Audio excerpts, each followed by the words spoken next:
have so much stuff on my desk. It's kind of hard to set everything up.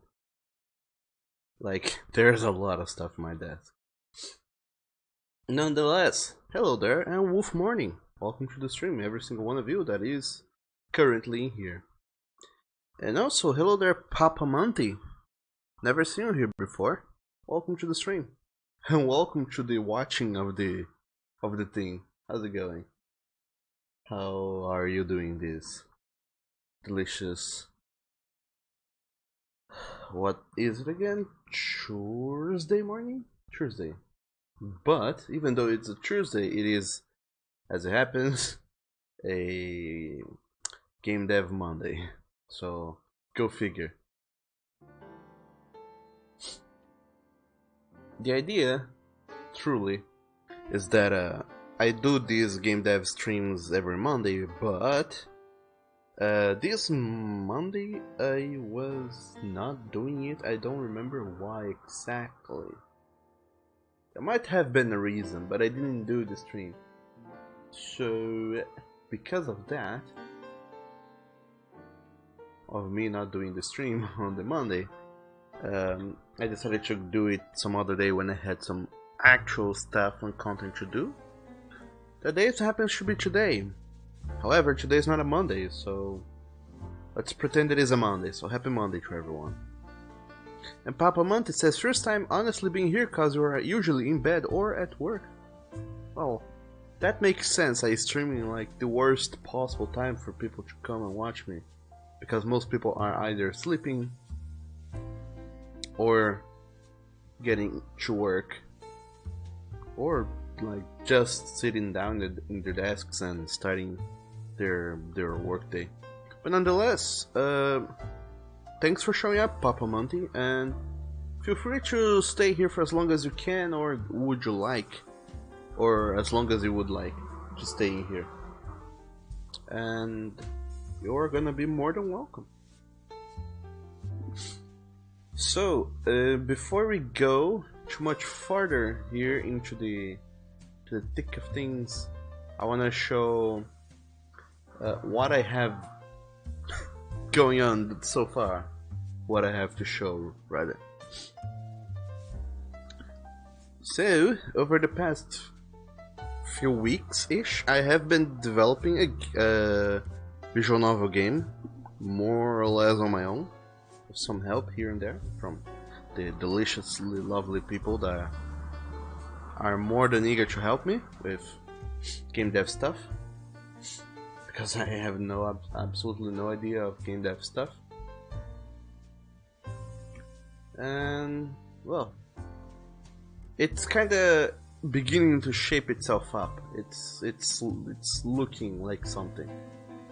So let me show you first and foremost how things are looking. So this is Unity. Some of you may or may not be familiar with Unity. I'm gonna pause this music here because there's a thing on Unity I want to show. And also, where is it? Papa Monty, you say, I shall stay as long as I can. Oh, that is good, because I would like you to stay for as long as you can, or for as long as you are willing to endure me talking about all this stuff I have to say. Nonetheless, thank you very much for sticking around. And I also hope that you have a delightful day, because your morning is probably starting up. I hope your day shapes up to be a very good one. So this is Uni. This is the scene where stuff is gonna happen. We have a curtain object that I have put up. It's pretty much just a black screen that is there when the game begins, and when it begins, it shades into nothing, and it shows what we currently have going on behind it, which is the background, the characters, and the place where things go. But I leave the curtain there because it's gonna be useful. The thing I'm using to do this visual novel is Fungus. It's a plugin that allows you to go and add in character portraits, pictures, and whatever else you need in the context of a visual novel. So if you need to have a conversation system going on, you use Fungus. Of course, there should be other conversation plugins going on out there. A friend told me of another one, but well, I could simply go and look it up. But Fungus is good enough, and it's free, and I mean, if it's free, there's a much bigger possibility that people are willing to put the extra time to learn it, and by which we probably are gonna have more tutorials and more documentation going on with it, if not made by the developers themselves, then by the community. So the idea with Fungus is that it creates it is a big ass plugin that comes along with a lot of tools for developing conversations between characters. So one of these tools is the flowchart. The flowchart is where, as this screen that I'm showing right now, in the flowchart you can set up like blocks, which I would like to call them scenes, like in the narrative sense of a scene. You can put up scenes or blocks, whichever you prefer to call it, and in these blocks you put the actions and interactions that your game thing is gonna have. So here we have the begin, and then you can see here in the corner it has a lot of stuff going on. So it's the show sprites, stop music, fade sprites, say, set animation, play sounds, yada yada yada. Each one of these blue lines with a say thing is a character talking. So as you can see, there's already a lot of text and conversations going on in here. So what this is going to do is, well, we're gonna have a big string of text going on. 81 lines, but not all of them are text. So say this has 40 lines of text, possibly. And then it comes to the end, it calls the next block. So you go to the next block, which is, think of it as a checkpoint, per se.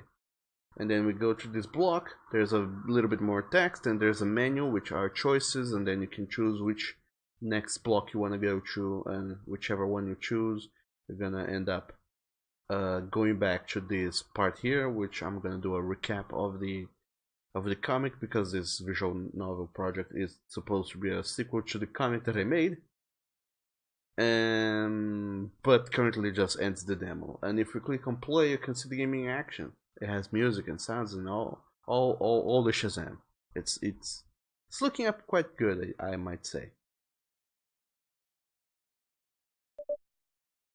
So you see, it starts with everything in black, and then as the curtain fades out, start to reveal the scene.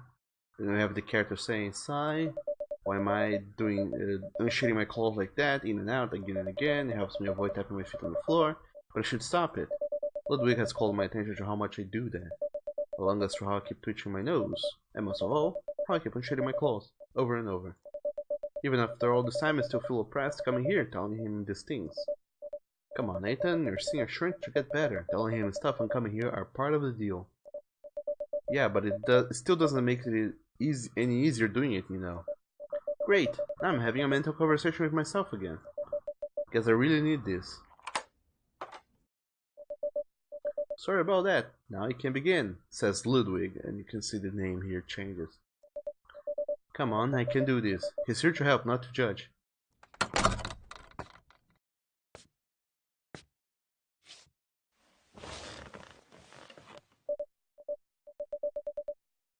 Welcome back, Nathan. It is our last session today. So this beginning part here already showcases a lot of things I want to do here. The first of which is, well, having a visual novel conversation system, so text going back and forth.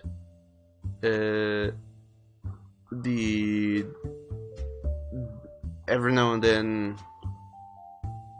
have little animations play in the screen. This is a thing I have seen a lot of visual novels doing, which is they have a default background and all the characters show up in the middle of the scene. They don't show like interacting with the scene, so the background might as well not be there. And that's the thing I wanted to change. I wanted to have like little animations going on, so have like the background, then the door opens up, the character enters, you can see them moving, but not like a full fluid smooth animation. Just a few stop motion animation with sounds, that's so you can tell more or less what's going on. Even if the animation isn't like 600 frames per second, it's just a very little short animation. And the character enters, sits down, there's sounds going all along the way to show that thing happening. And then when they are talking, we have this little portrait that shows here on the corner of the screen. That is the character, and that is the character and whatever expression they're doing, but they show up in the corner. That's why we have the entire rest of the screen to show those animations, like I said. The backgrounds and the characters interacting with the backgrounds and everything else. Also, hello there, Salus and Shadow. Good morning to the both of you and welcome to the stream. And yeah, Shadow, it is Unity. It's one of the best ways to game dev, I have heard. Or so I have heard. How are you guys doing today, this delicious Monday? Hopefully you guys are doing good. Nonetheless, we have this we have the character show up, enter the room, and then we have the whole animation playing, and the character portrait shows here to the corner. That's so we still have the entire scene to do other animations if we so choose. And one thing I wanted to do is also, at first I thought maybe Nathan, who is the main character, should always be facing away from the camera, that so we can see things more or less from his perspective. But I'm not so sure about that anymore. Maybe having a bird's eye view, like from the upper corners of the room, kind of looking down and seeing everything happen, maybe that would work better. Have a higher angle. So I am thinking about redrawing this whole scene here. Of course, then we'll have to go and change all these animations that we already done. Hence why I didn't put a whole lot of effort into them. Like, I didn't colorize, shade, and everything else. Because I'm still testing out those things. And then the character enters. There's the character portrait. There was another little bit of technicalities going on in here. Two of which are my boyfriend, he made a script because he's the one who knows how to program things. He made a script for the characters that so their eyes blinks on random intervals. So each let me find the character here. Ludwig Noltro. So each tenth of a second, between each tenth of a second and each 3.5 seconds, the character is gonna blink. So as soon as he blinks, the script runs a randomizer to define how long he's gonna stay without blinking, and then he blinks again, and then he randomizes and keeps going. And I don't know if you guys can see, but down here there's a log going on. It tells how long it has been since each blink. And like I said, since they are random, this animation is gonna keep repeating, but randomly, so it feels a little bit more natural. And of course, since I can change these values, I can have him blink, like I can put a minimum of 3 seconds and a maximum of 3 seconds, so he's always gonna blink at the same time. Or I can make him really twitch him, put the minimum between a tenth of a second and the maximum between a fifth of a second, and then he starts blinking like crazy.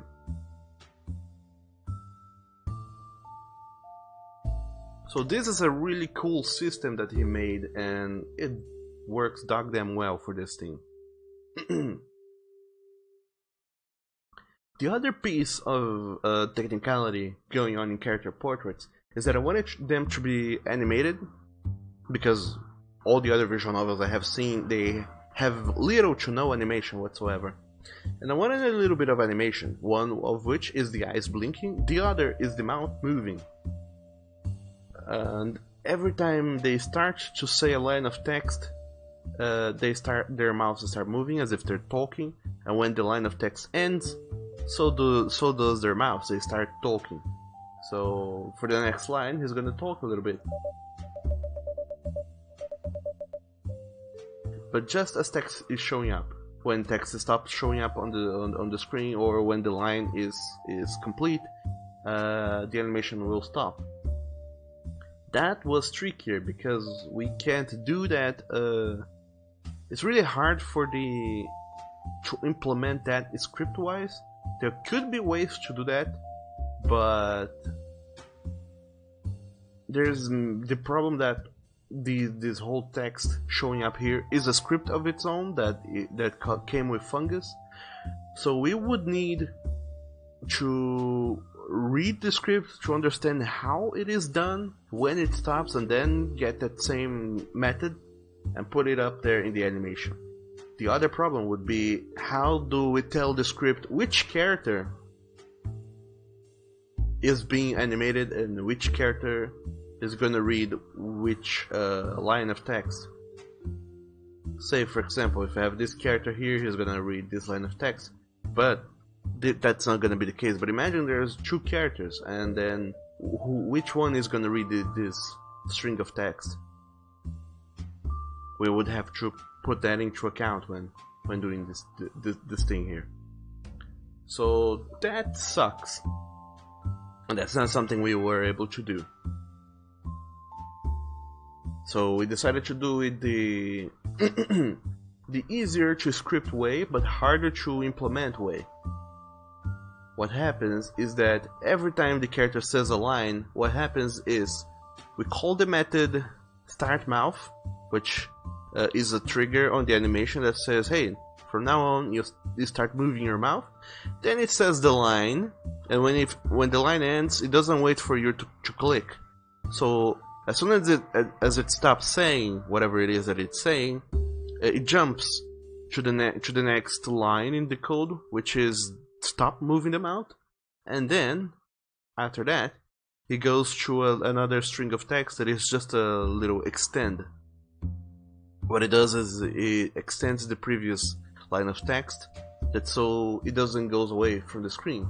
This line of text is still there, but this one waits for a click, so it only goes to the next one and when I click it. So for each line of text, there's three other little lines of script, you might say, that comes with it to make everything work out in the end. So he is here on this extend. If I click, he's gonna start moving the mouth, show the next line of text, stop the mouth, and then wait for me to click to advance. So we can say it's been a bit more than 8 months since we began, since the first time we showed here. Then I click and it's gonna go and do all those things I have said. We're completely different to the Nathan that's here today, and then their mouth moves, and that's what I have going on so far. Game wise, it's not a whole lot, but it's something still. And Shadow says Doug got sad when he noticed me. I didn't. I got happy. I love having people around.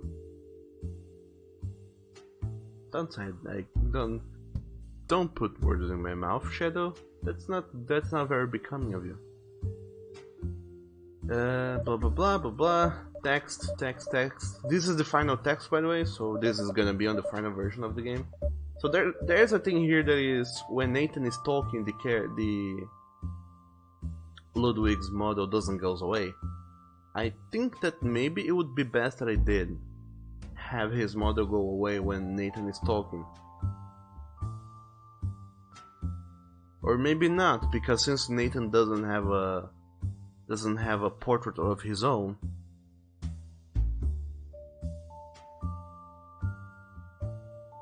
it would feel weird for it to simply vanish, then Nathan talks or says whatever it is that he's gonna say, and then the character portrait comes back in. Might as well just leave them there without any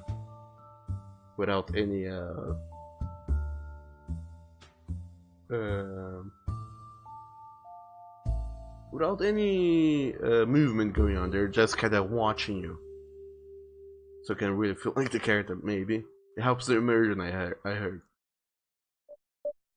Then here he changes his expression, and things keep going. I put the changing expression to a fade little event, so he fades from one to another instead of being just a instant blink.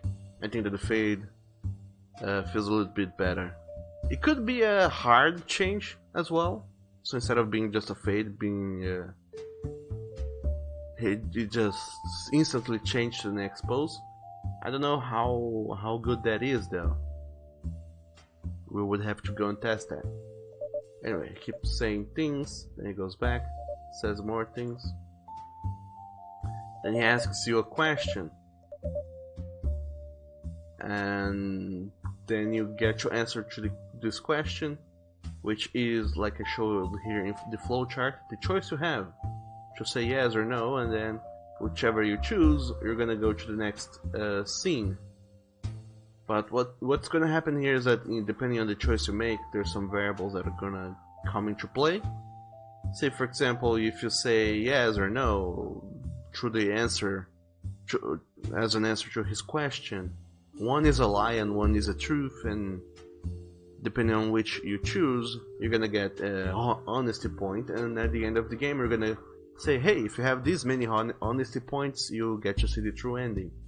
Along with other choices will actually branch the path. So whatever you choose is gonna have another thing going on. And then they talk a little bit more, and then the next thing, and the next scene it just fades back to black, and then it says, hey, the game is over.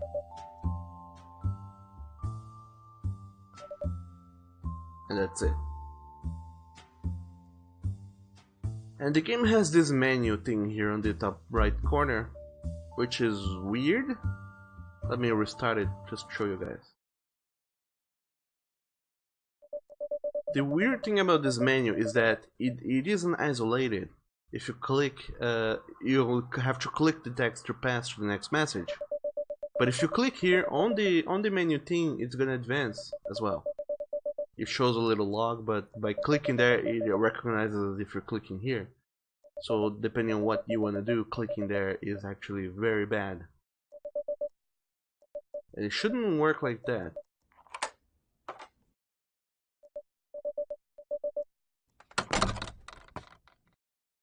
The good thing is that during the animation it plays alright. The other thing I realized as well is that the save and load buttons don't work. You have to put in extra stuff to make them work. And the rewind and advance button, it only rewinds and advances between little save points that you define throughout the game. And those are not like totally bad. The problem is if you go back to it was not a previous snapshot of the game. If there was music playing, I have to stop the music. Like, say for example, 3 scenes from now, it's gonna be playing music B, and then I have to go back and play music A. It's gonna go back to the point where I put my save point, and that save point is another line here in the flowchart. So if I started the music behind, the save point, for example, is not gonna play again, and that kinda sucks. So that's the problem I'm having with those things, and I'll have to look into the codes and look into other stuff to get that solved and get it going. But anyway, this is what we have so far for the visual novel thing, everyone.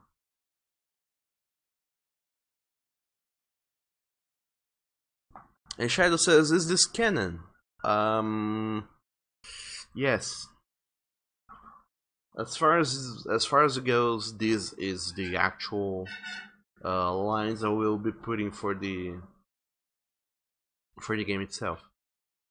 I have a script that I'm writing, still writing. For this game, I have yet to do a whole lot of writing for it, and that's gonna be the final script for the game. That's where I'm writing the dialogue between the characters, the choices, and everything else. But it does take a while. But to make sure that I have enough content here to go with, I have put some of that scripting here. Because here we have like characters changing their expression. There's one animation that plays, there's a branching path, and an end, pretty quote unquote. So with that, I can easily play a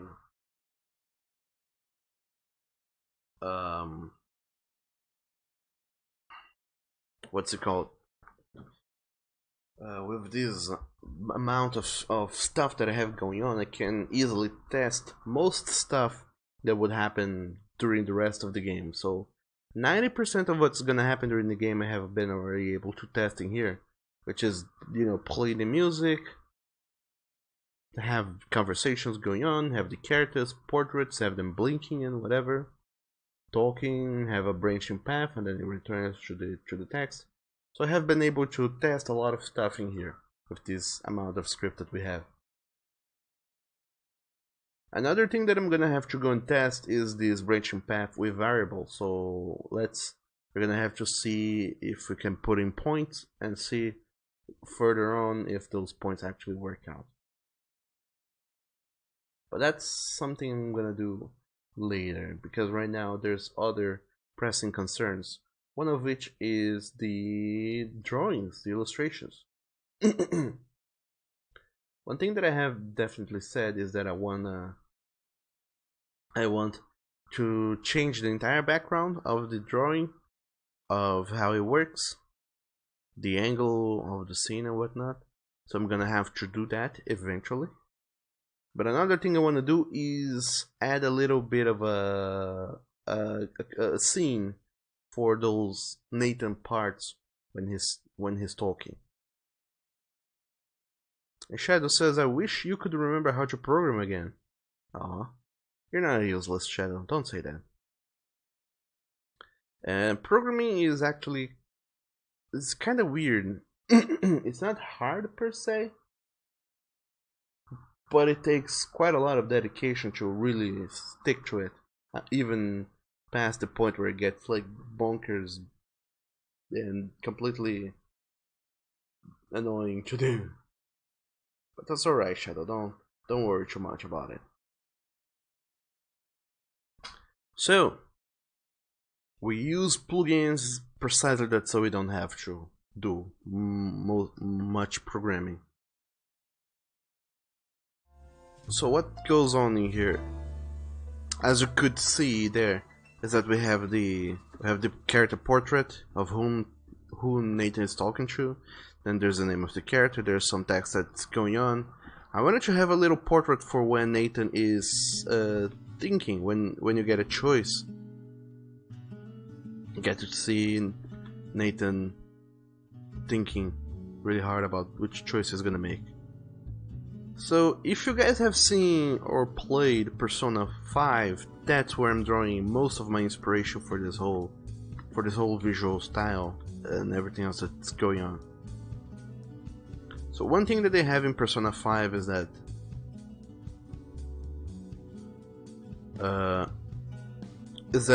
every time you have a choice, they show like the protagonist. They show the protagonist in the corner, and you get to see. Well, you get to see him. That's one of the few times that he actually has a portrait going on. Most times the protagonist have a portrait is when he's making a choice, or well, hardly ever really. I can't remember. Anyway, but the thing with the Persona series is that the protagonist is a silent protagonist, so there's not a whole lot of reasons for him to be talking anyway. But in here, Nathan is gonna do a whole lot of talking, but since he is the protagonist, I'm not 100% sure if I want him to have a conversation portrait as well, because that's a whole lot of expressions and stuff I have to do. One thing I wanted to do, truly, maybe for a future visual novel project, because you better believe that if this thing here works, I'm gonna do another one, but a little bit more open-ended. So I think, let me look up an example picture for you guys in here. There's two things I would like to show you guys. The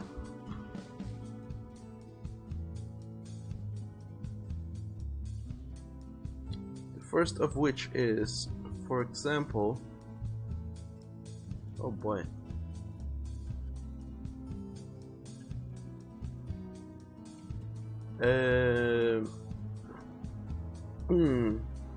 I'm trying to find things up in here. So this is a screenshot of the game Persona 5. You can see it's pretty much the same. There's a 3D render of whatever is going on with the characters and whatnot. Of course, I don't have the capacity of doing 3D models and 3D renders of them. Unity could handle that, so if in the future I want to do something like that, I can. But that's not something I can do currently. And then when characters start talking to you, they also get the same thing. We have the 3D models interacting in the scene, in the 3D environment, but we have a portrait of the character here and a little bit of text down below, so you can see what they are saying and who is saying, so we got a name as well. But when the main character makes a choice or is presented with a choice that he can make, you get something like this, which is very different from what has been going on. The portrait of the character who previously said something to him vanishes, so the portrait is gone.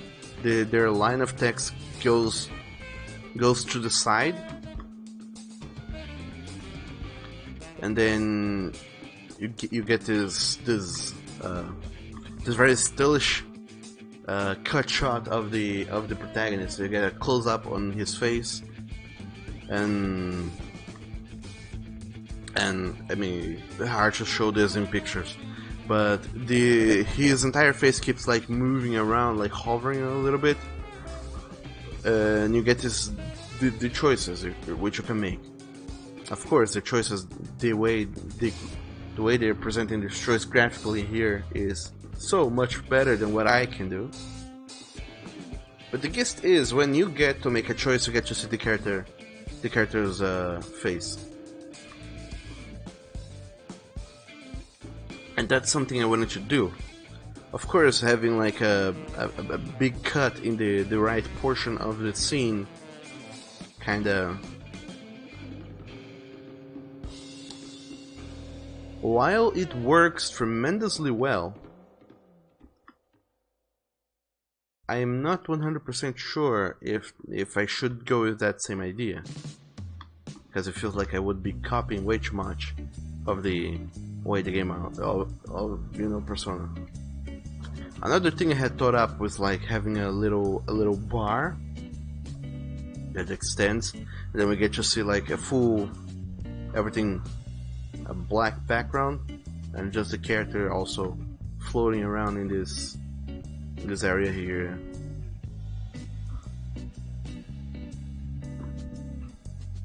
Just hovering. But the problem then becomes like, what the hell do I do with all this black area that's going on around? There's not a whole lot else to do.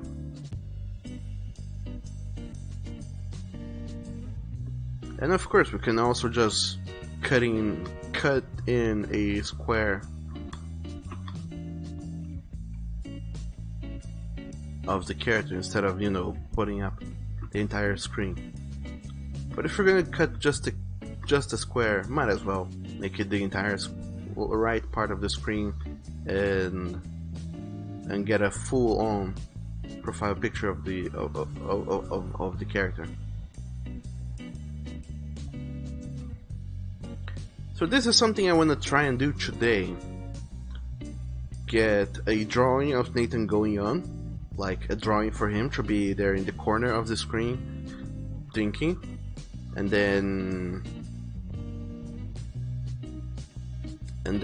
also throw in a little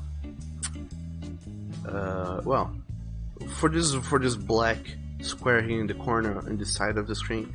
I guess it can just be a black square, it doesn't have to be too fancy like Persona's this one that is like that shows up like a paper cut, like you're ripping away a piece of paper, and is all stylish and whatnot. I don't think I need to go and do something like that. Just a little black square and later on a little bit more centralized here with a very serious thinking face. I guess that does the job. So that's what I'm gonna try and do here. It also reminds me of, what is it called again? Hotel Dusk. Not sure if any of you ever heard of this or ever saw this. It's an old DS game. It's pretty much a character that has been a very big inspiration as far as animations for those things are concerned.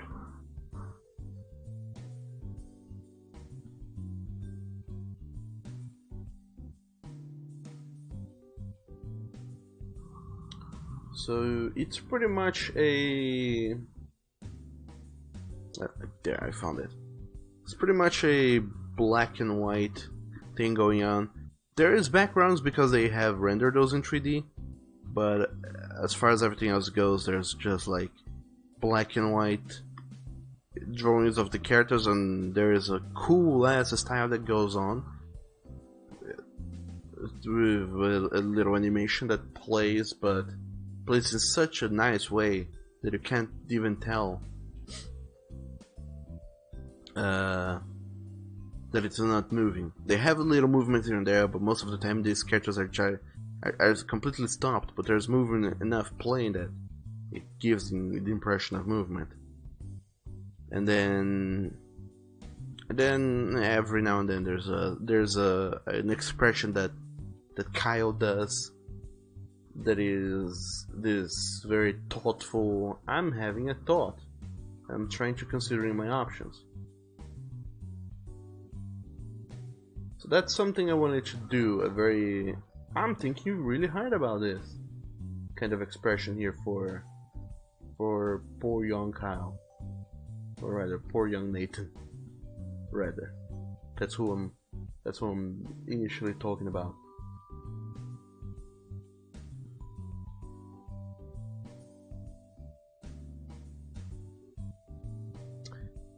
So, with those pieces of information in mind, let's go. I'm gonna create here a new layer, a sketch layer. Also, I'm just gonna work in this canvas, whatever size it is.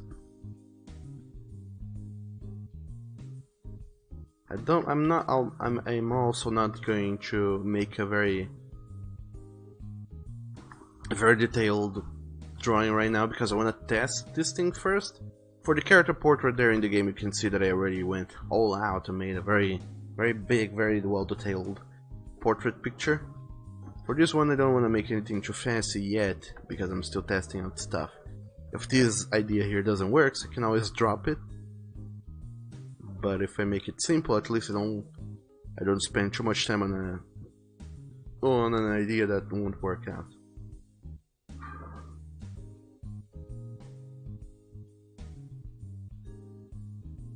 But other than that, now that I have gone and done talked for half an hour, tell me, how have you guys been doing today? in this delicious Monday, quote unquote, that we're having.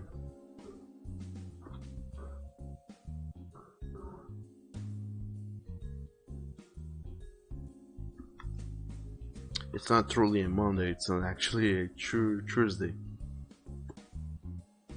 But as it happens, oh, my neighbors are really mad today. As it happens, normally I do this game dev streams on Mondays, and today it's not a Monday.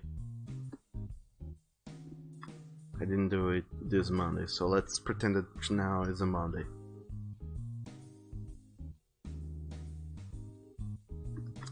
Shadow says, "Where's everybody? I guess they heard my voice and they ran away. It happens."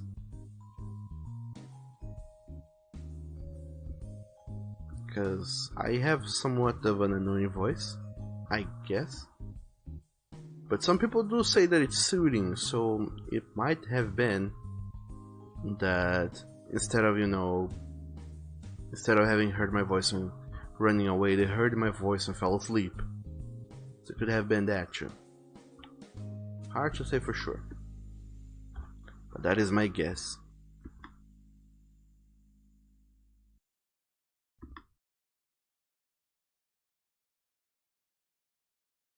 Also, I completely forgot how to draw faces, so let's try this again.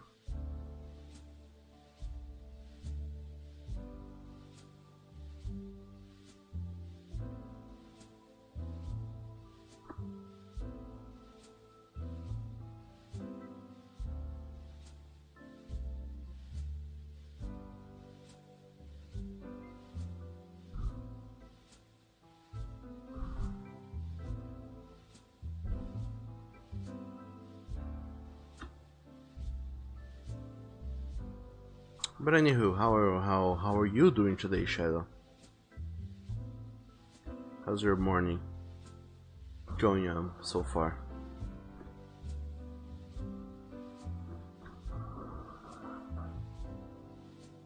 Hopefully you have done a lot of cool, fun things.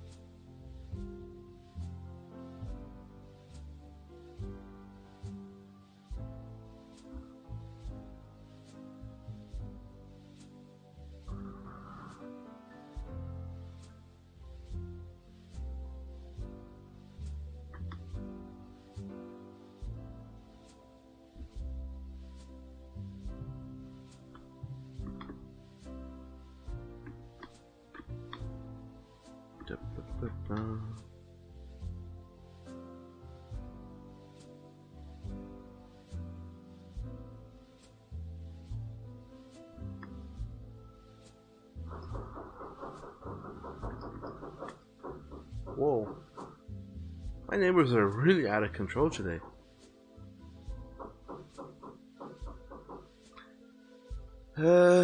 Shadow says, "My dog, those secret techniques you use so no one can notice your mastermind." What? And you're doing fine so far, but your neck is hurt. Why is it hurt? How is it hurt? What happened? What did you go and do, Shadow? Hopefully nothing too dangerous.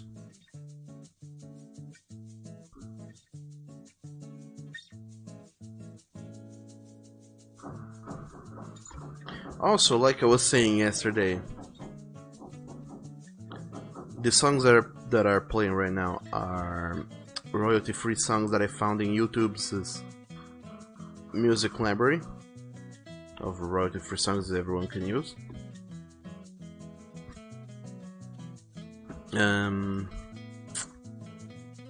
I have spent a little time in the past kind of just scrounging up the music library for songs, all of which have a blues/jazzy vibe. Something instrumental and yet something that sounds like soundtrack-ish enough that would fit the atmosphere of the game that I was intending to make. Of course, thus far I have kinda scrapped that project for now. But the music is still good, so I'm gonna use it for this version over here. So all these musics you are hearing right now, they may or may not make it into the final game, depending on how fitting they are to whatever I wanna put them with.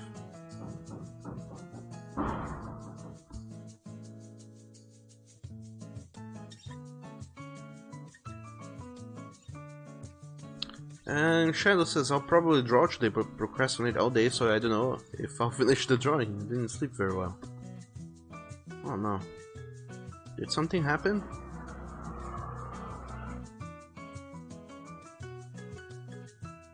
That didn't allow you to sleep well?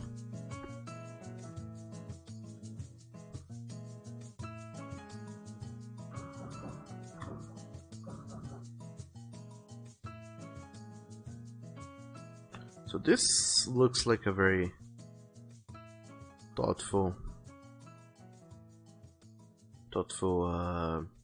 look, I would say.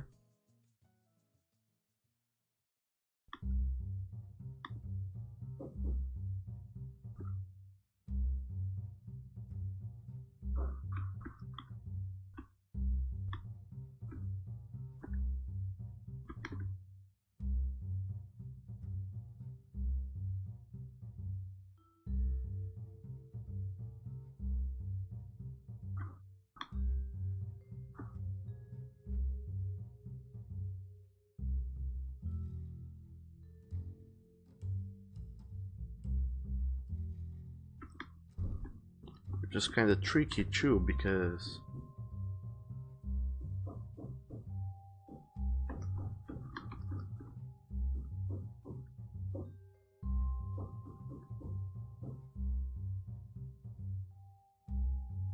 theoretically the way that the blinking animation works is that we have the open eye, then we have the eye semi-closed, and then we have the eye closed. But the way he's doing his thinking eyes, they are already half closed. I can make a half closed version. I don't know how well that will look, or if that's even possible to do in a satisfactory manner. My dog, what the hell are they doing here? Oh no. Anyway, Shadow says, I don't know, guess you didn't sleep in a comfortable way. That might be it. It's very easy, as it happens, to go to bed and end up sleeping in an uncomfortable position.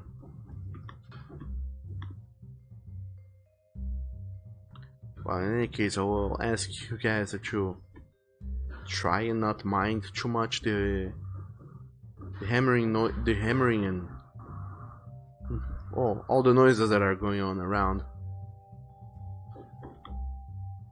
There's a hammering that's coming from above. There's lots of metallic things moving to my right. There's a avenue full of cars going on to my left.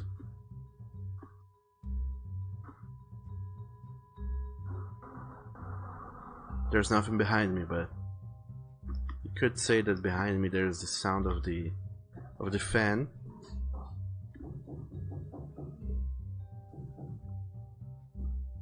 I don't know.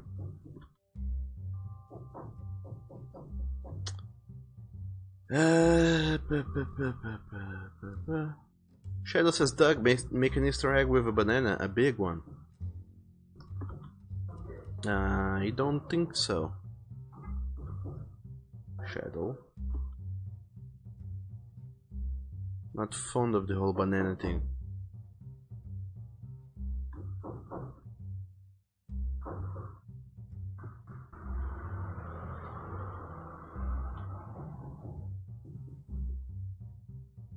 I guess I can lift up these eyebrows a little bit.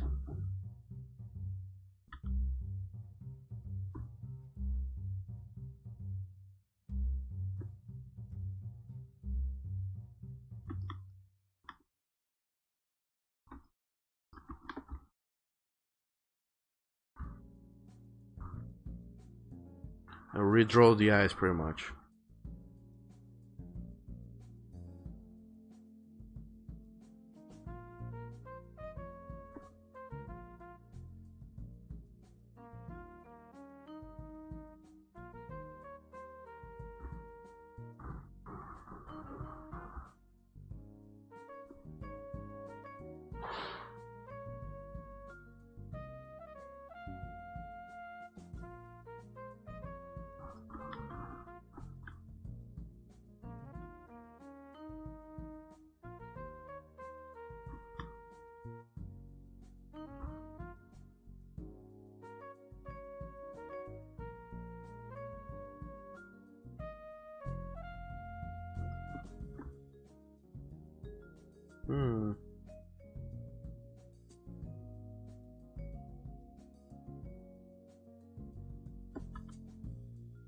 I'm not being able to get his eyes right.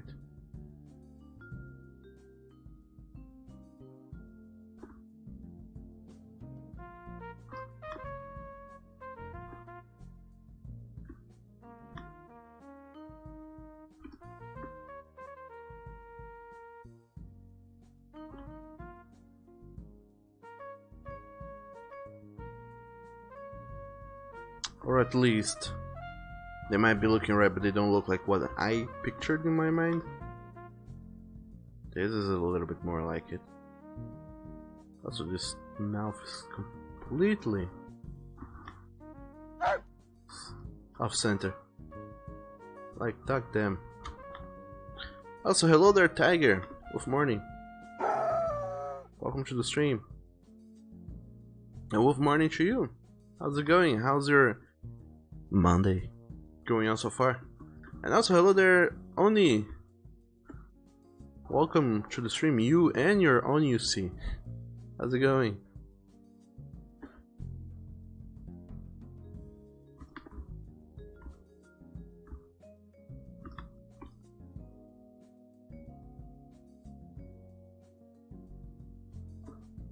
I'm trying to get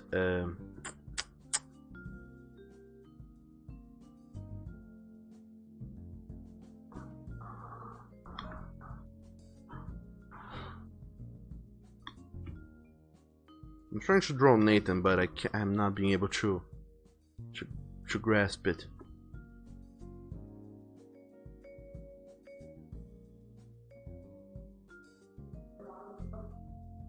Let me try something else. Let me try it again.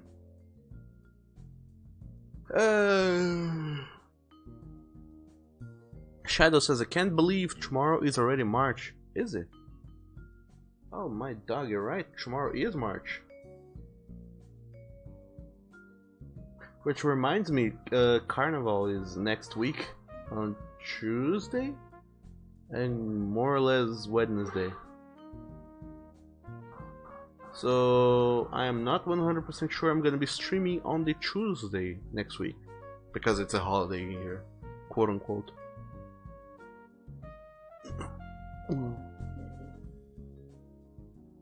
And Tiger says, we restarting the week then, Doug, because I thought this was Tuesday. No, you're wrong, Tiger.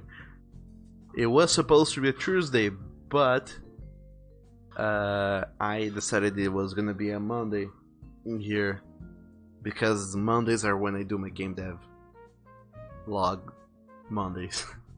I do my game dev Mondays on Mondays, and yeah, it's a Monday, so hooray!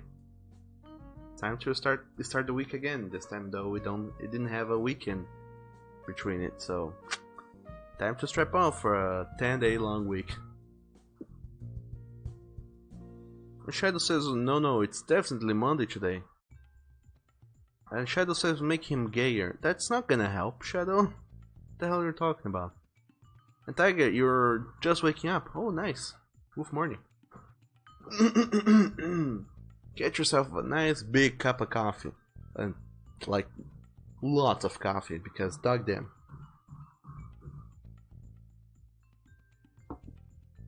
You guys keep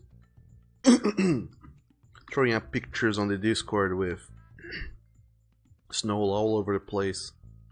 I bet it's cold as heck in there. Let me look up some references. I have them, might as well look them up. Do I have them though?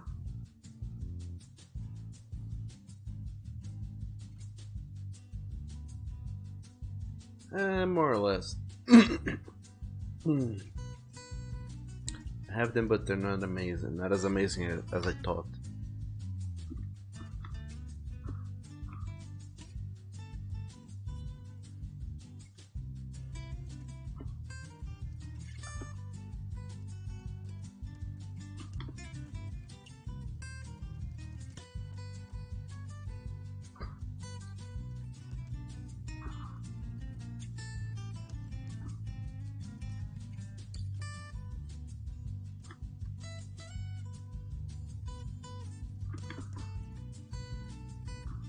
And Tiger said that, yep, it's very cold. Oh no.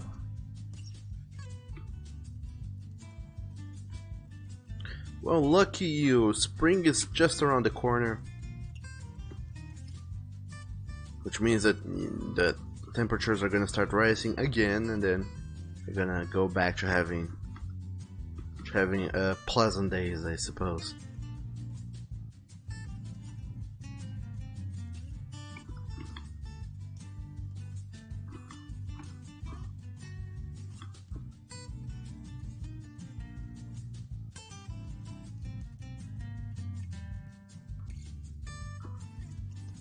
In the meanwhile, we will stop having hot days, and we'll go back to having not so hot days. We don't get cold days really. Well, we haven't got cold days in years, like truly cold. Got chilly days, not cold days.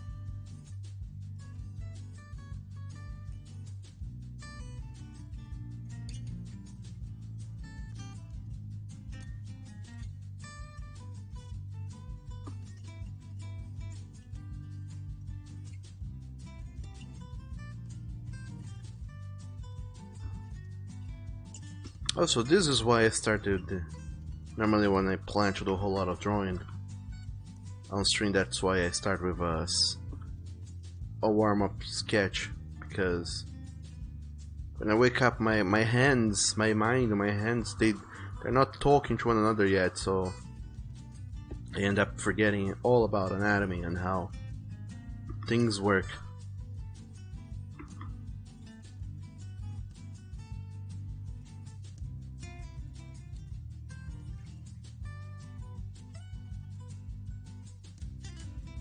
Nothing looks right anymore.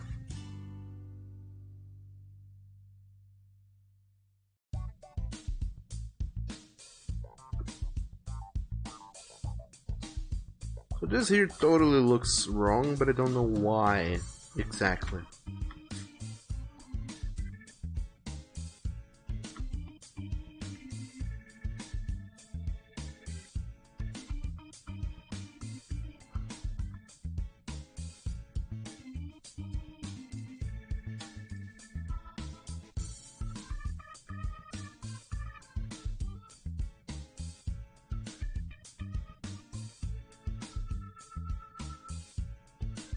Which is another reason why I really wanted to learn 3D, because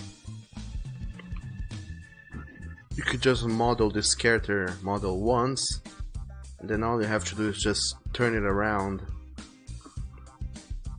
maybe change the expression. But if you want to do crazy angles, you can just go and do them. You don't have to revisit all your knowledge of anatomy and redraw it in a different angle. Of course though, doing 3D anything takes forever, but once you're done, once you're done,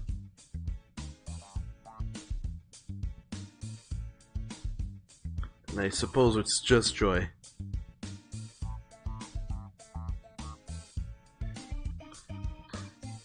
Shadow says, if you could have winter every day, you would be happy. And now, Doug, it's still hot. You miss the days where winter were truly cold. Now it's meh.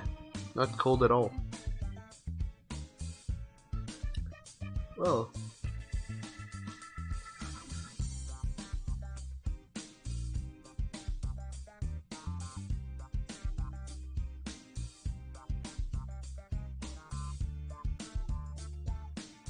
well, you're right about that.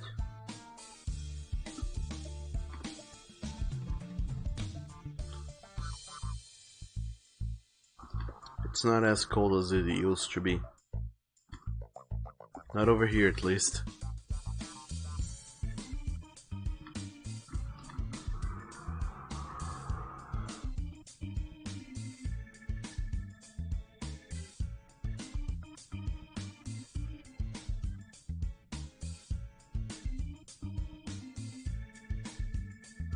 Okay, we got two drawings, I guess, that I don't very much like. The second, but it's best. And the first, so let's go for a third, maybe. Maybe I'll nail it then.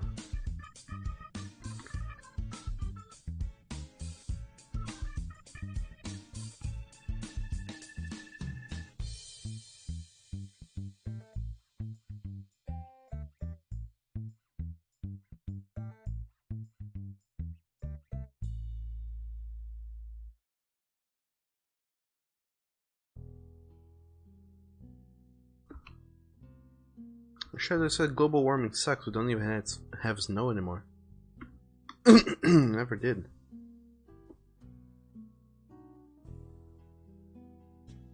I never did.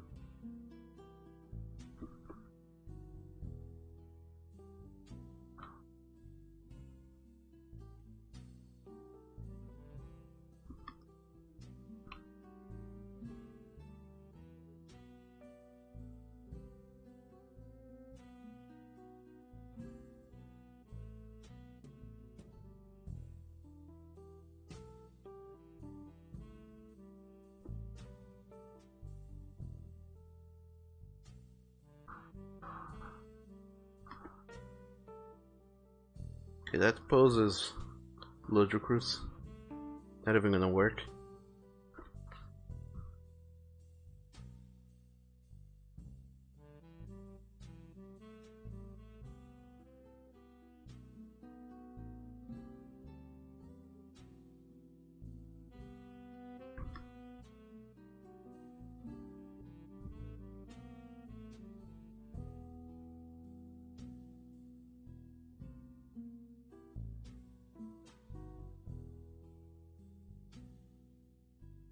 Maybe this pose here works a little bit, a little bit better.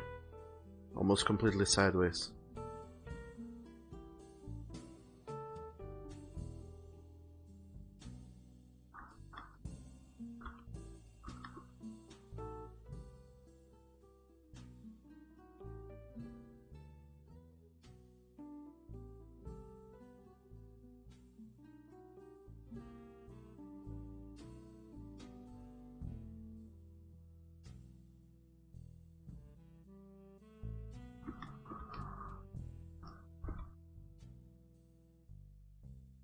There we go, that's how we draw a tiger. We draw them sideways.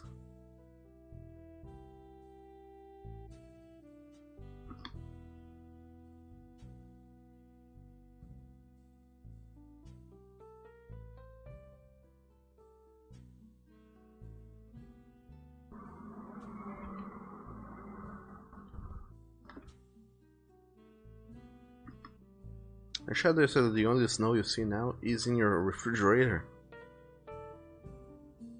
That means your refrigerator is possibly, probably, you know, in a bad condition, because theoretically shouldn't form up snow in it, or any sort of frost.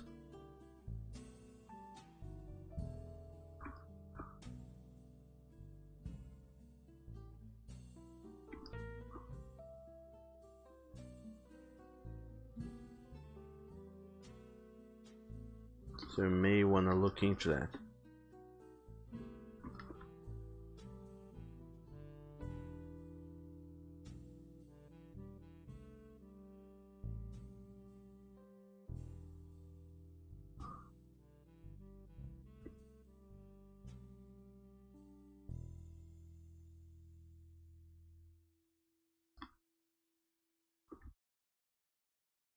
Antaga, you did say that there's a lot of snow over there. Let's hide all of these other faces. I just need this one. Which I imagine must be like really crazy. Cause there's like this.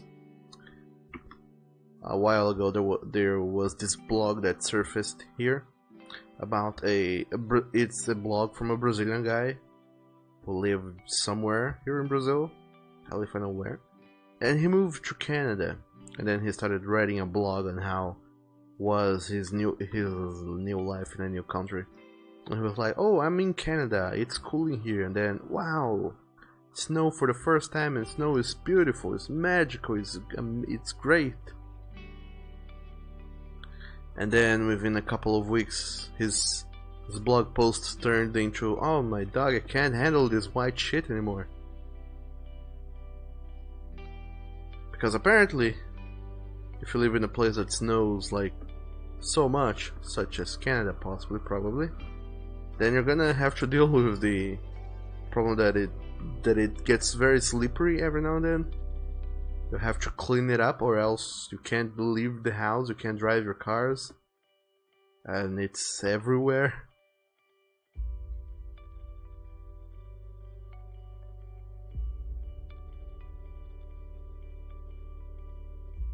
And other such maladies of having snow all over the place. And then the guy was like, yes, I wanted to see snow, it's great, but now that I have seen it, it sucks. Living with snow sucks. And then you put things into perspective. Here in Brazil, we are kinda lucky that we don't get snow. We only have hot and not so hot temperatures. We don't have really cold temperatures, which is good because infrastructure wise, we don't have to spend money on any sort of extra heating. Because I also heard a lot of people that who, when it snows or when it gets too cold, their pipes burst or something. They freeze on the inside, and when they unfreeze, they break, and people have to replace piping quite a lot. Over here, we don't have that sort of problem at all. Because never ever gets to sub-zero temperature, so our pipes are good to go whenever.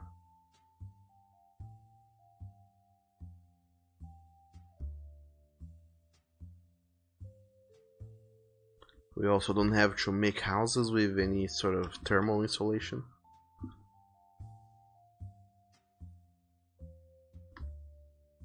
There's a lot of stuff we don't have to worry about, and we can save money on because of how not cold it gets here.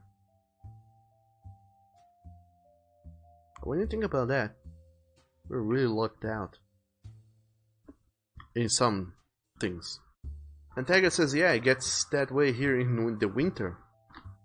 Imagine in the super winter, or as they call it in the Game of Thrones, the long winter, or the long dark, or the long cold. I don't remember how they call it. They call it something like that. Where am I saving stuff again? I forgot. Art, comics.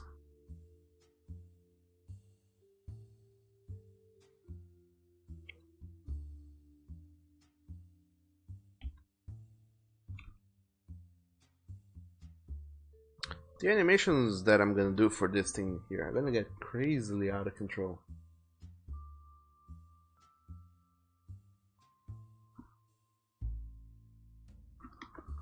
Because since I'm gonna have like individual pictures for each scene, I wonder how I'm gonna organize my folders.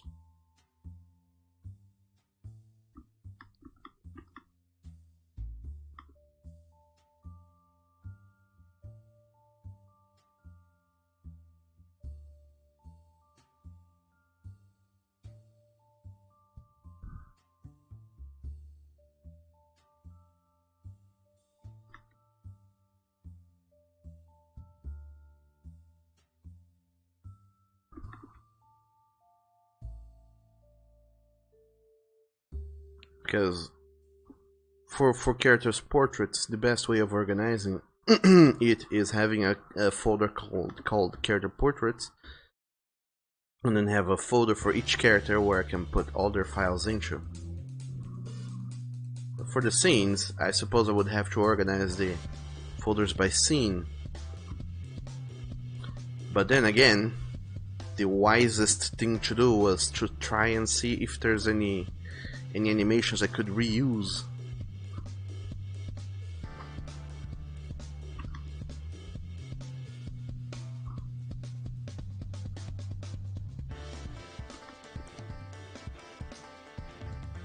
And save myself the trouble in the future. But if there's any animation, any drawing that I can reuse, where would that go? Since it's possibly being used in 2 folders.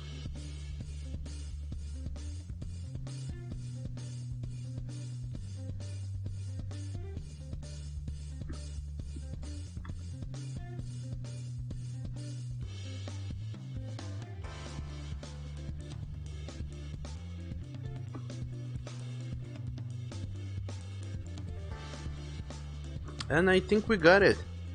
I finally have a drawing slash pose I'm happy enough with.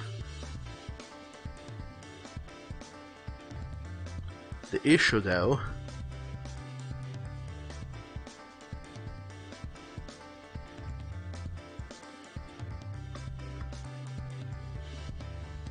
is that to get to this pose I'm more or less happy with, I had to do this, which wasn't quite good. Then I had to do this, which also wasn't amazing. Then I had to do this, which was just a small sketch, really. To finally arrive at this one.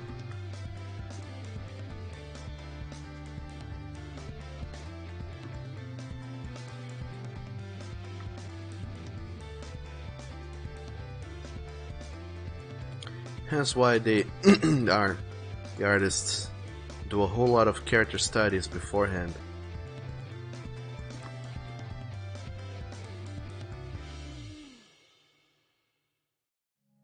I can't seem to grasp the concept of hands in here though.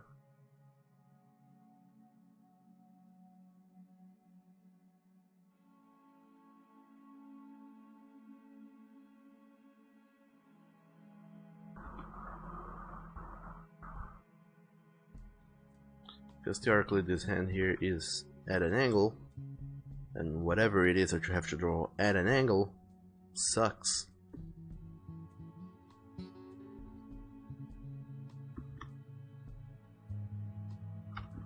But that's alright. Most of the time it's drawing things at an angle that really makes your brain work for it.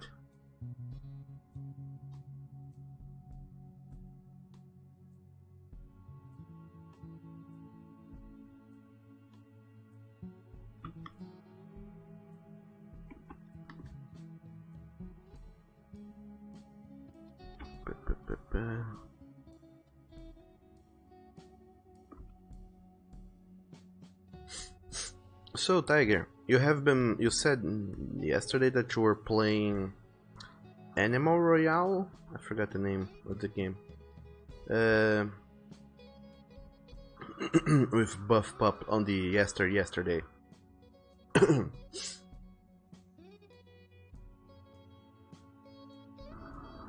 imagine that a lot of people have been going on and playing that game. How are you liking it? Or are you even liking it at all? And yeah, there you go, Super Animal Royale.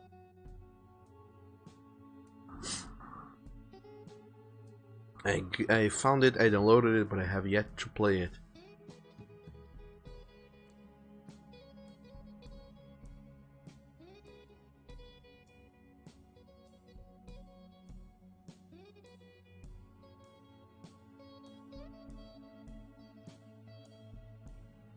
I imagine that it must be very fun to play. For many reasons. Shadow says, what game? Super Animal Royale. It's kind of a battle royale game, but it's top-down view, and and it's with animals instead of being with, you know, superheroes or human characters or whatever. I don't think it has the same profile that other games have, such as, you know, Apex Legends or PUBG or whoever. Because I think I tried to look around to see how many people were playing it at any given time. And there were not that many people playing it.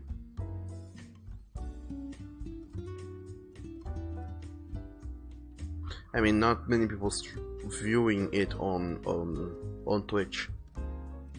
I think. Let me even go and check that, because now I'm curious and I want to know the numbers. Shadow says if it's furry, it's good. Really? Is that how it goes? I thought it was the other way around.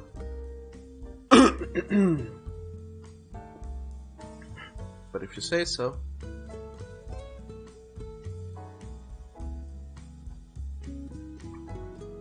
And it should be somewhere around here, but I never remember how this thing works. Animal. Where is it?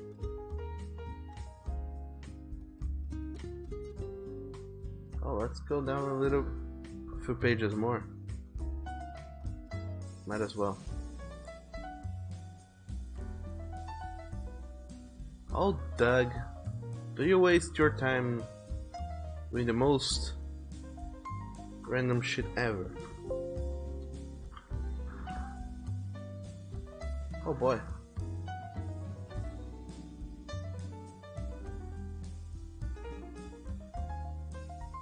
It doesn't seem to be a whole lot of people playing it after all.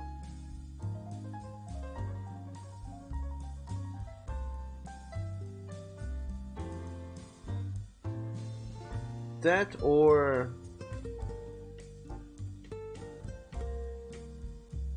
Twitch forgot how to count. Oh, there you go. Animal Royale, there's 33 viewers in total in the entirety of Twitch. Whereas Fortnite is actually playing it and there are 17 people watching him. So who else is playing it? And there we go. There's Fortnite playing it with 16 people viewing him. And there's Free Tiger with a gun playing, or rather Gamma Sama, and then there's a person who I suppose is Korean with 6 viewers. Then there's another person who seems to be Korean, and then there's a person who seems to be German.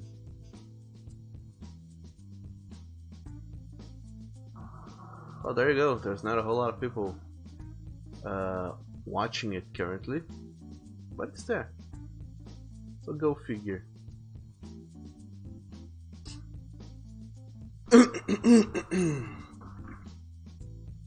Oh, isn't it awesome when I stop working to go check out random stuff on the internet? You get so much insight into my psychological profile.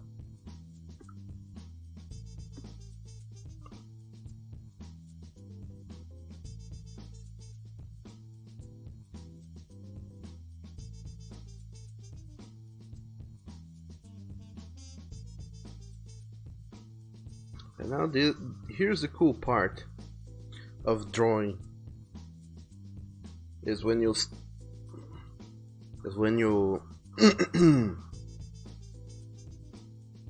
whatever it is that you're drawing is when you go and stop drawing, try to recreate the poses that you're trying to draw with your own hands.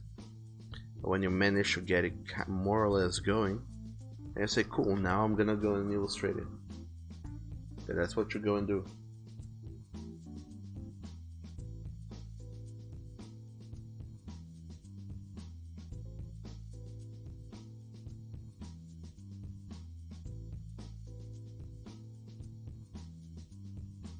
So imagine that I'm with one of my hands I'm doing this pose here, and with the other I'm trying to draw it.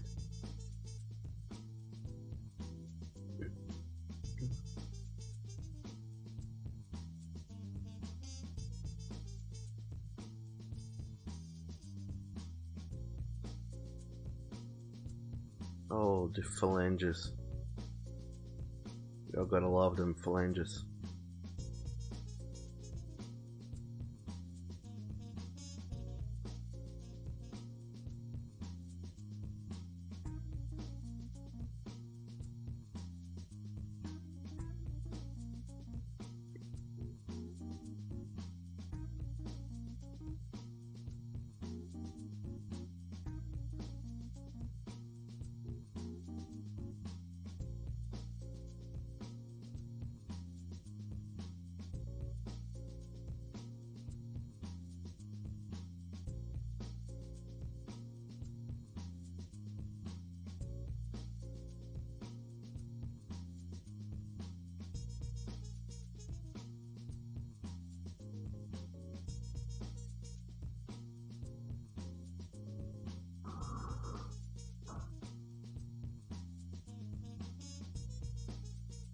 Oh, this should more or less do it.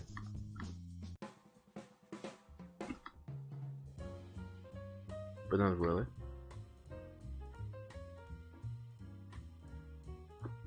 Which is a weird thing about hands, truly, when you get a little bit more intimate with them, is that the way your hands work and behave in real life is very organic, but it feels weird also, because not all art styles blend and mesh so well with the way hands work in real life. So a lot of times we have to end up making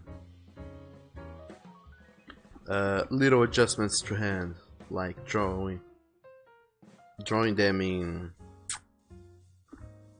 exaggerating a little bit some proportions here and there, some the bendiness of the fingers and whatnot, to make it really feel like it's to really get give the hands a little bit more expression, kind of like how we exaggerate the character's facial expression a little bit, and we accentuate that in drawings. Same thing goes with hands.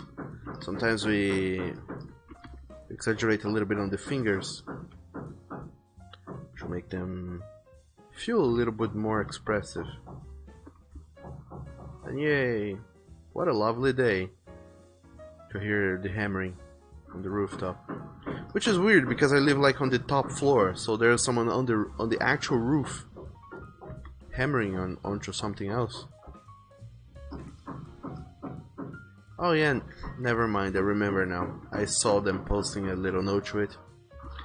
Apparently one of the apartments here had a broken water valve and they are repairing it.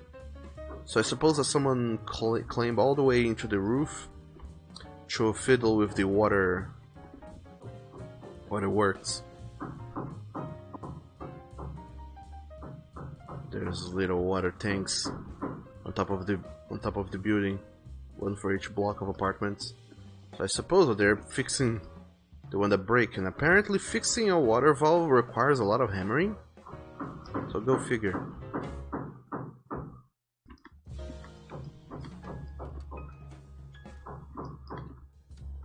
Also, this hand now could be, this finger here could be a little bit more better.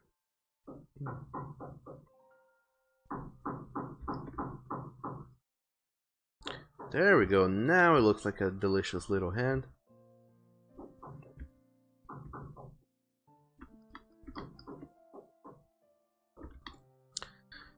And JPenny TV says hello to you too, JPenny.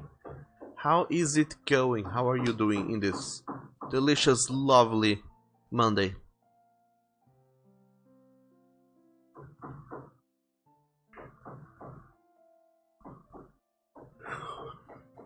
Anonia says that you're 60% awake. Tried to take a small nap. Someone save you. In Game Dev Monday, Nani, it's Churs. No, Oni, you're wrong. It's not Tuesday. It is Monday. Because Game Dev streams happen on Mondays. So that must mean that today is a Monday. And JPenny, you just came from work. Oh, nice. Welcome back home. Glad to have you here among us. Awake and ready for the things that we're gonna be doing here, which is a little bit more game dev.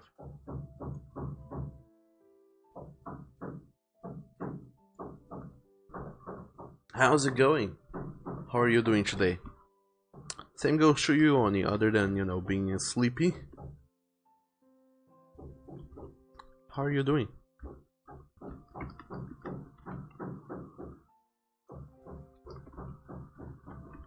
So I feel like there's something wrong here with his fingers.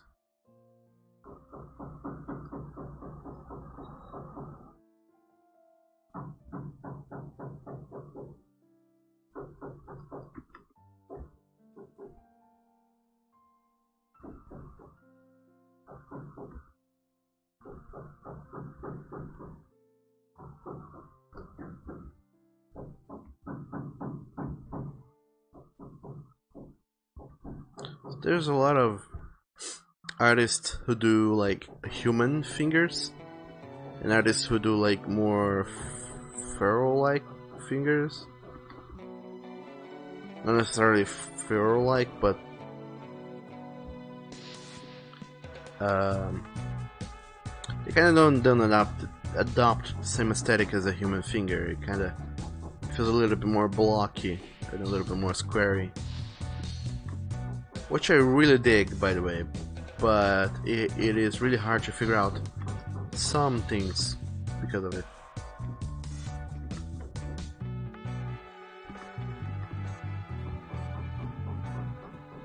Well, I just learned something as well. I'm drinking my coffee here, and drinking coffee, black coffee, on an empty stomach sucks. It's horrible. It feels like you're dying from the inside out. Don't do that, kids. So we have a cool little portrait now of Thoughtful Nathan. So what I'm gonna do now is finish up the rest of the body, then throw in some background color just for testing purposes. Import it to Unity and see how we can get that working.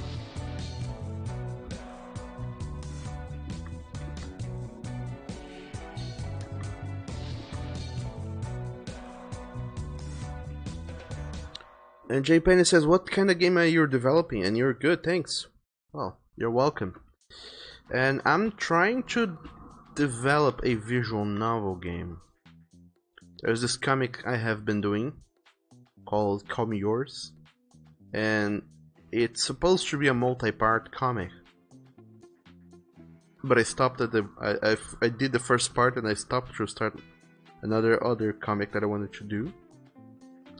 And now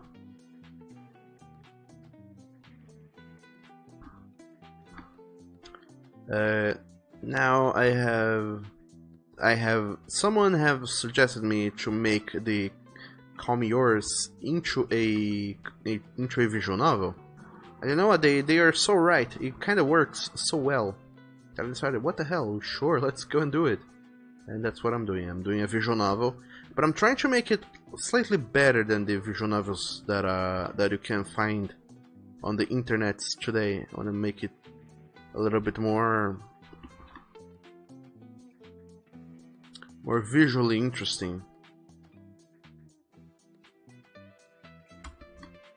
So I'm throwing animations up the wazoo here.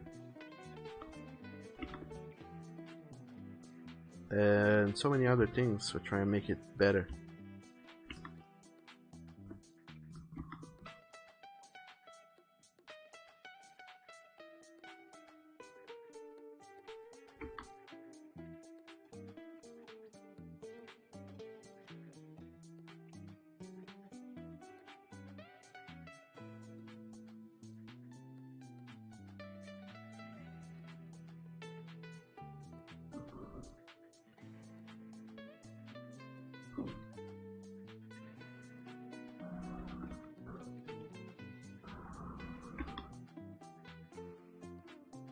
Well, I guess I should try and figure out the body first before I think about the arms.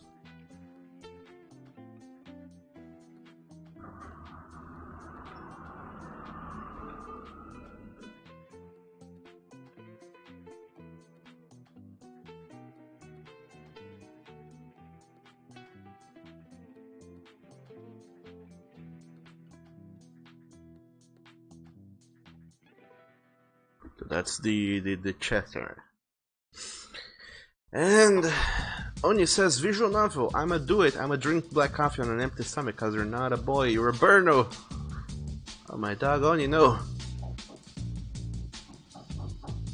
And Triple Boy says, Doug, my dog, good morning.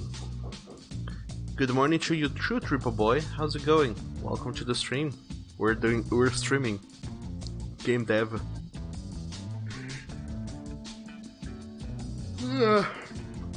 And J Penny says, that sounds awesome. He does. It's kinda tricky though, because even though I did theoretically do a visual novel in the past, it's very short. And it's very simple. I don't know how to tackle a longer project such as this. Game dev visual novel project. But I'm gonna figure it out and you guys are gonna see. It's gonna look amazing. Just to wait and see. And Oni says, and I bet that person was a scrub who is a lion. Not really. It was someone else on Twitter. Can't remember who, but it was someone on Twitter. Also, be right back. I'm gonna turn off the fan because my dog, it's hot. I mean, it's well, it's the opposite of hot. Anyway, be right back.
And I'm back. Oni, you said, so what do you think of the drawovers of the Burner Boy Oni? Which drawovers, Oni, are you talking about? I don't think I know. I don't think I have any idea of what is it that you're telling me. So what is it that you're talking about, Oni? And also, Triple Boy, how are you doing today? In this delicious Monday that we're having. Alright, now that we have the torso more or less in there. Still looks off though.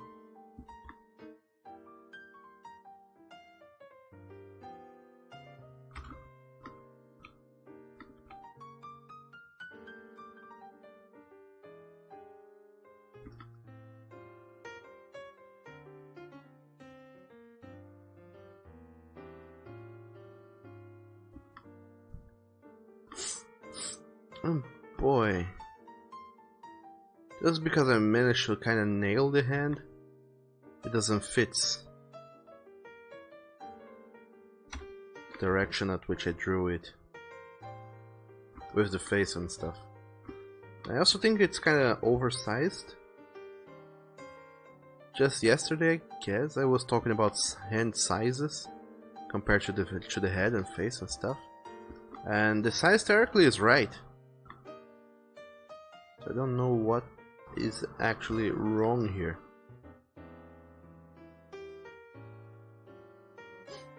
Maybe it's the torso that is too small compared to it. Let's reduce the size of it all. Might as well. Then increase the size of the torso and arms and stuff. Because Nathan is a big boy after all. He can afford to have a big torso action satisfaction going on.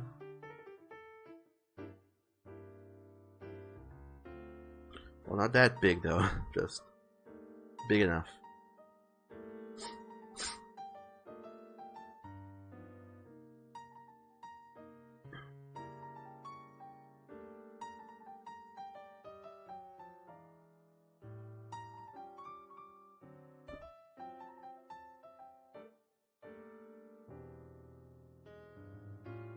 Okay. It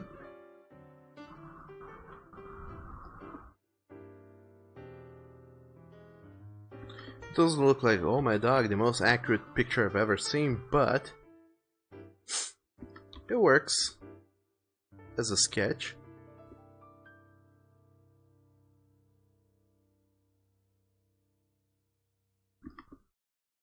Now, before I proceed with this, let me recap on what the actual heck is going on here.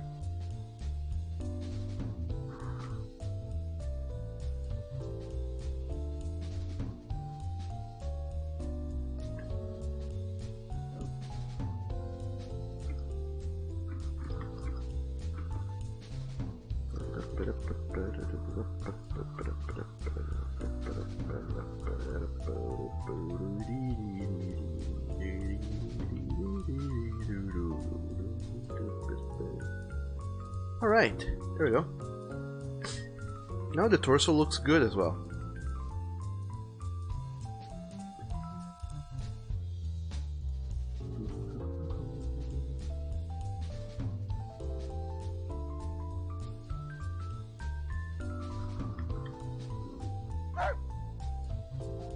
Oh, my dog.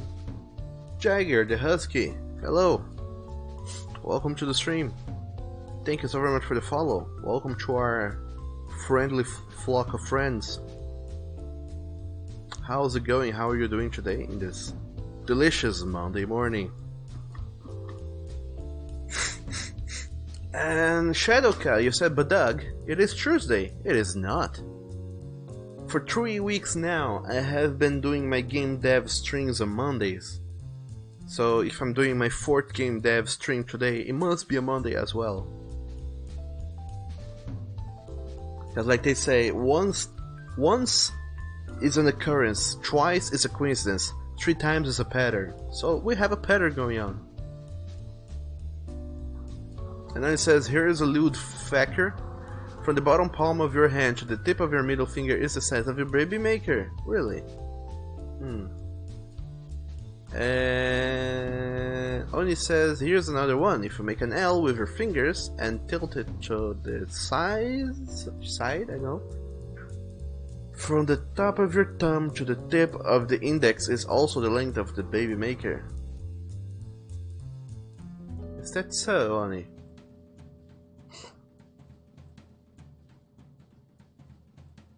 How is it that you figure out those things?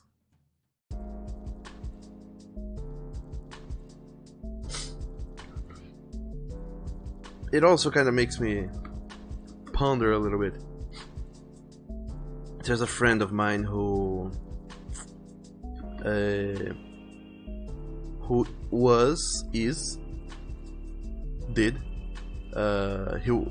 was born in a small city, a city whose main industry was the mining industry,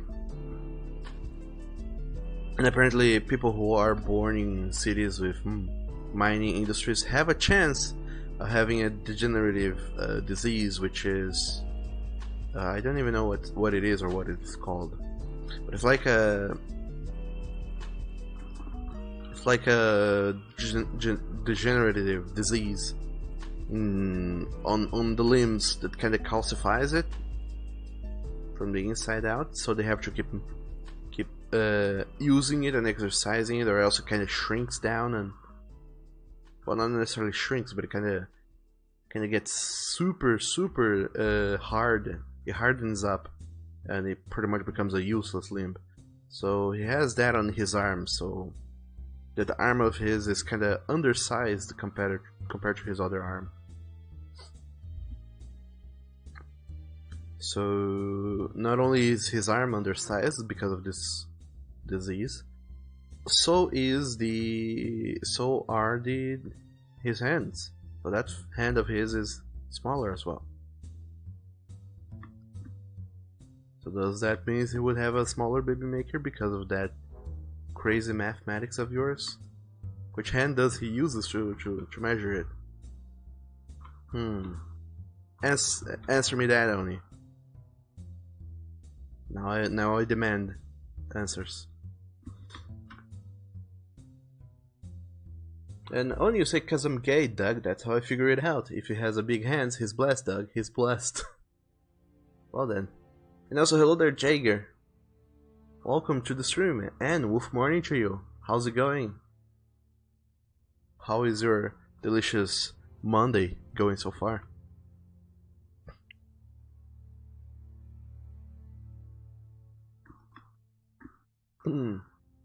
Shadow says, who is a good boy, and you're doing gay as usual. And Sela says, I would doubt this rule to be a general fact.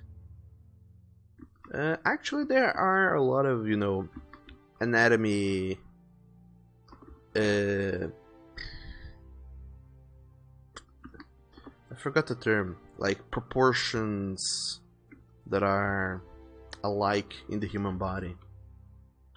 You probably heard, any of you that tried to get a hand into drawing and learn the ways of the drawing, that a human body normally measures around 8 heads. And that is true. It isn't like 100% true, and every single person on Earth will measure around 8 heads. But the majority of people do, or at least you can kind of get a... Or at least you can get a good a good basis if you use that measurement of 8 heads for a person. Among other things as well, such as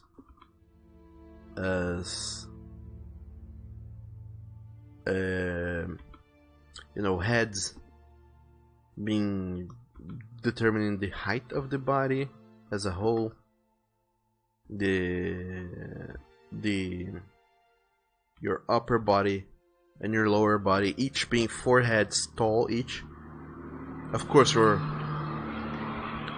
upper body also counts the size of the head, also counts the head itself, so the head is one of the 4 heads for the upper body, so that's kind of cheating, but a lot of those proportion coincidences happen in your human body, so it's not that weird that there are parts of your body whose size could determine the size of others. It's not uncommon or weird, but I can't say that is a like a 100% sure fact. Some people are weird, and some people can't be measured like that. Okay, so I guess I did enough faffing around. Let's paint this boyo here and import him to Unity and try to get something going.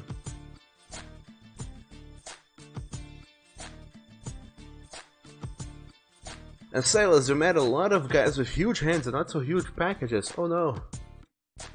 Poor Silas.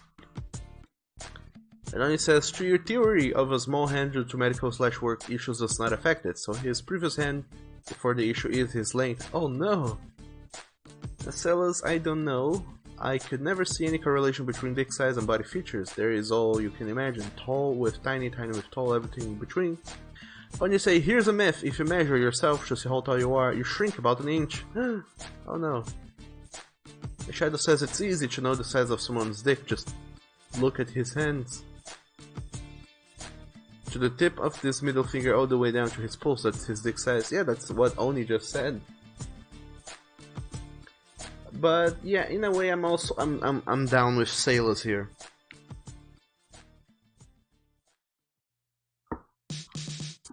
It's a story time, everyone. Pay attention. So, all the way back in 2013, about 4 years-ish ago, I went to visit a friend of mine who lives in another state. So, I took a trip over there and visited him for the weekend. It was fun. All of us, me and him, and then 2 other friends he invited, we went to a restaurant just to have lunch or whatever. We were there just to eat some food, and then as we started to talk about stories and stuff, one of these friends' friends, let's call my friend Wolf, let's call the other friend Bear, and call the other friend Girl, because she was a girl and she was not a furry. Let's say Bear was talking about, hey, Wolf, what have you been doing? And then Wolf said, well, this past weekend I went to visit my family and stuff. And then Bear, knowing of Wolf's situation, said, hey, Wolf, how has things been with your family? Are they still homophobic and kind of blah with you? And then Wolf said, yes, they are still. And then Bear said, even your twin brother, he's still icky about you being gay and stuff. And then Wolf says, yes, my twin brother is still not very happy with the fact that I'm gay. In fact, and then he started his story. He said, the other day my twin brother came to me and said, I don't know how you can enjoy it. And then Wolf said, enjoy what? And then his twin brother said, enjoy being with a man, sucking a dick and stuff. How can you even like that? And then Wolf said, let me show you. And this is where things get weird, because Wolf then went and gave his twin brother a blowjob to show him how it feels like to have a man, how it is like to be with a man rather than a woman. And then at the end, his twin brother was like, well, that was a good blowjob, but still I don't get it. And that was the end of the story.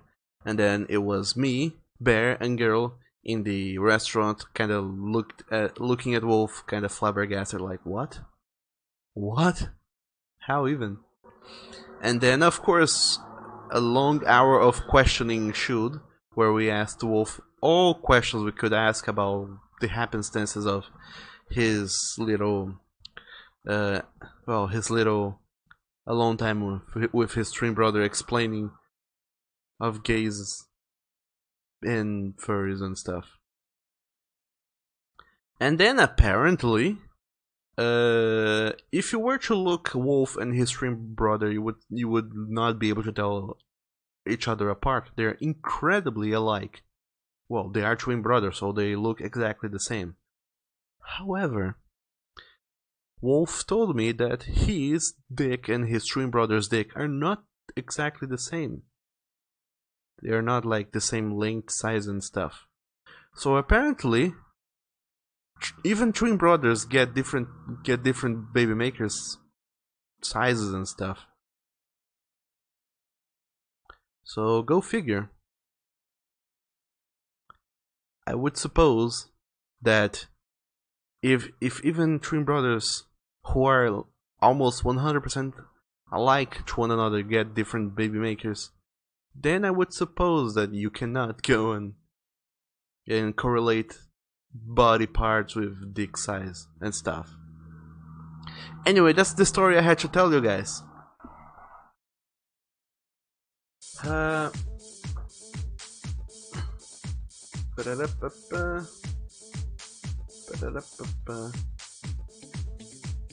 Celos says, I think it's just an urban myth that you can measure a guy's dick by looking at his hand. And then it says, you guys don't believe me. Try it, do the palm L or L thing. And Celos says, already said it does not match us up with your experiences. You guys can change your mind, I don't believe it. Oh boy. And Shadow says also, oh boy, that's where came the inspiration for Call Me Daddy. Yes, exactly. It came from this friends' adventurous mishaps. And Onion says that's too sinful even for you. Doing that to your twin bro, knowing Shadow he probably done it. What? But yeah, that's the story. So that's a thing. I think things like your body are, you know, dictated by DNA and stuff. So your body is gonna grow up in this shape or form because that's how bodies work. But I think that certain parts of your body will grow differently depending on how much or little you use and abuse them. Say for example that you cut your hands constantly. Your hands are probably gonna grow harder and with a thicker skin than they would have had if you were to grow up without cutting your hands so much. So that's how calluses form and grow. So even though your body has already predetermined, like, hey, this is how you're gonna grow up. Your skin is gonna be like this. The size of your hands are gonna be like this. The growing up and using your body in different ways might have shaped it differently.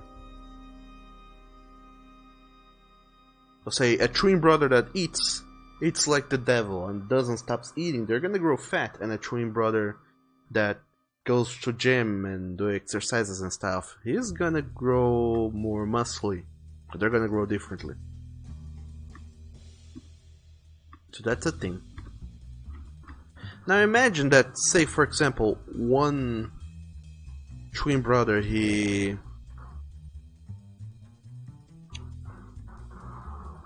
I forgot all the euphemisms we were just talking about yesterday for masturbating.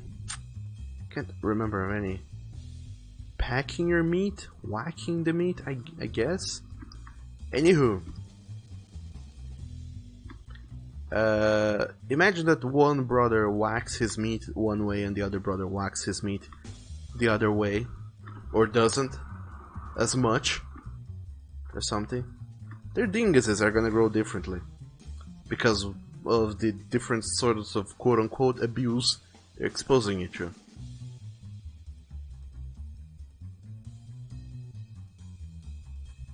That's a thought.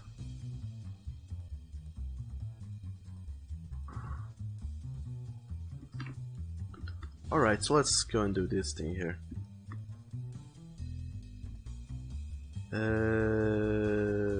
How do we do this? Oh yeah, I can do it kind of like this. Kind of just rotate the canvas. That's so the selection box selects slightly different. Slightly different.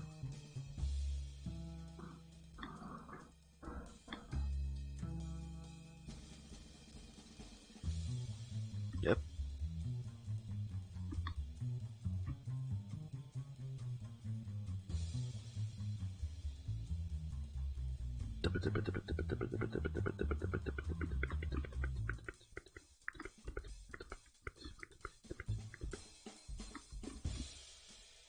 Okay, so this black background here is gonna be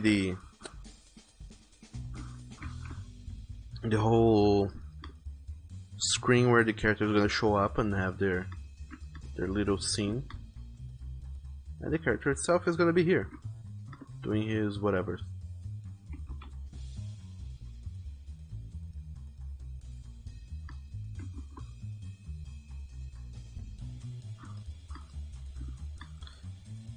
And Oni says genetics, and Shadow says, all I can say is that I have big hands. And Cell says, is that true, that masturbating changes dick growth? Hard to say for sure. You can't very well test that theory out. But I would assume that it does. If you grow up like wanking every single day, your dick is gonna end up shaping itself differently than if you didn't.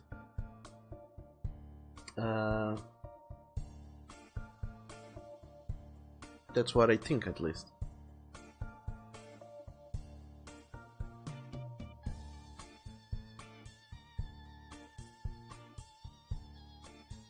But I think it does, because you know, a whole lot of your body changes depending on how you use it. Just like I just said, if you grow up exercising every single day, you're gonna have a more well-built body. Whereas if you grow up without exercising at all, if you grow up with a sedentary lifestyle, your body's gonna have a whole lot more fat going on. But of course, no matter how much you exercise or not, a lot of it is still dictated by what's it called again? By genetics. So no matter how much you exercise or not, your genetics are still gonna go and tell you what is the biggest you can get. Oh boy.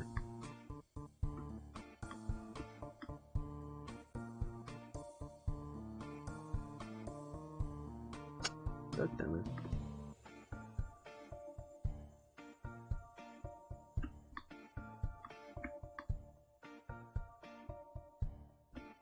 So genetics do play a huge role in body shape and stuff, but growth and lifestyle changes and choices also dictates a lot of it.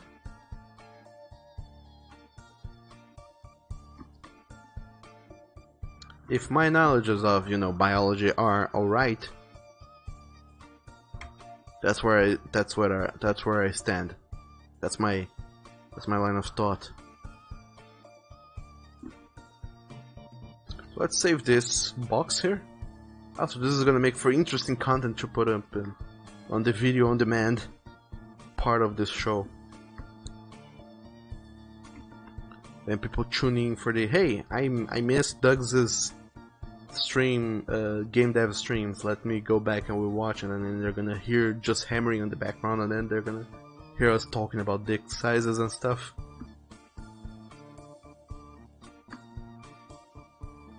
It's gonna be a shocker for everyone.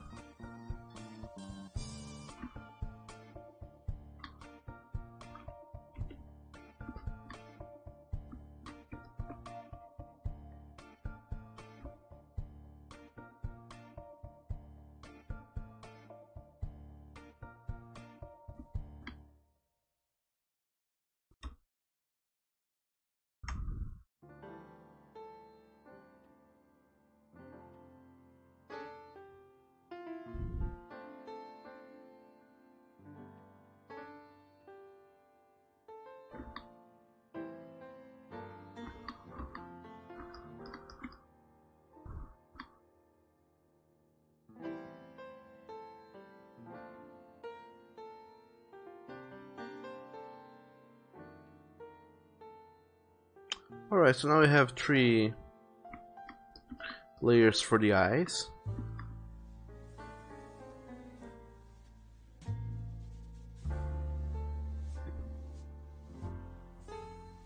Which should work.